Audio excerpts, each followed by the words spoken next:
To start off the year, our salmon in the classroom teachers receive a gallon zippered bag with multiple size foods inside. Each size is labeled with the correct feeding instructions.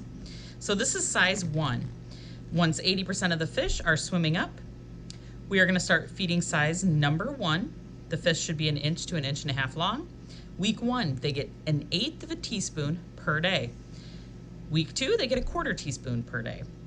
So the way I set up our rations, which is how we split this food into multiple feedings per day, is I use my trusty measuring spoon.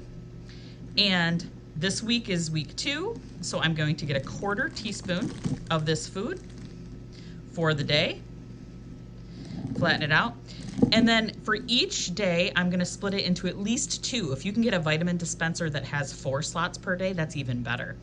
But so what I do is I split this in half. So I put half of it in one side and then half of it in the other. And I do that for every single day. And then from each side of it, I'll feed 2 or 3 times. So I take a tiny pinch, and for this first size, you actually need to get the food wet. So I kind of pinch it underwater, and then it'll sink down so that the fish can eat it. After my week 2, I'm gonna start using a little bit of the size number 1, and then start adding in my size number 2.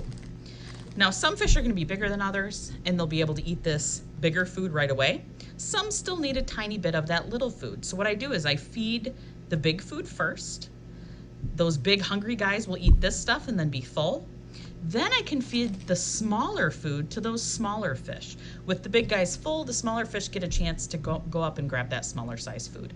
And I do that as I transition to each bag. After a few days, you should be able to do just the next size and keep following the instructions.